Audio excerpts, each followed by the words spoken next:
செங்கல்பட்டு பக்கத்துல பெரும்பாலும் யாருக்கும் தெரியாத பிரம்மாண்டமான சிலை கொண்ட யோக தட்சிணாமூர்த்தி கோயில். இந்த கோயில கார்த்தகிரி அர்ஜுனர் தரிசனம் பண்றதுனால காணாம போன பொருள் கிடைக்கும்னு சொல்றாங்க. திருமண தடை, வேலையின்மை, வியாபாரம் ஒழுங்கா போல அப்படின்னா இந்த கோயில ஒரு மட்டத்தங்க வாங்கி கட்டிட்டு 16 நாட்கள் விரதம் இருந்தீங்கன்னா நீங்க நினைச்சது நடக்கும்னு சொல்றாங்க.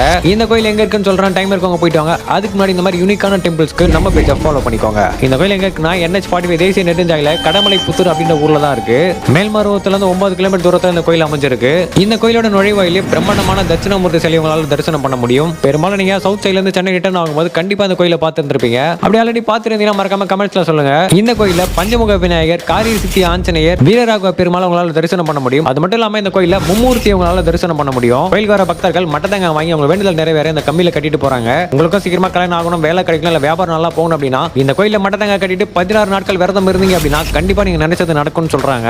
இந்த கோயில் பாத்தீங்கன்னா வேலைக்கிழமையில ரொம்ப விசேஷமா இருக்கும். கோயிலோட டைமிங் பாத்தீங்கன்னா காலைல 7 மணில இருந்து 11 மணி வரைக்கும், மாலையில 5 மணில இருந்து 7 மணி வரைக்கும். நேஷனல் ஹைவேஸ்ல ஆன் ரோட்ல தாங்க இந்த கோயில் இருக்கு. அது மட்டும் இல்லாம சஞ்சீவ் மலை அடிவாரத்துல தான் இந்த கோயில் இருக்கு. ரொம்பவே சக்தி வாய்ந்த அந்த கோயிலை உங்க ஃப்ரெண்ட்ஸ், ஃபேமிலி மெம்பர்ஸோட விசிட் பண்ணுங்க. தெரியாத நிறைய பேருக்கு இந்த வீடியோவை ஷேர் பண்ணி விட்டுருங்க.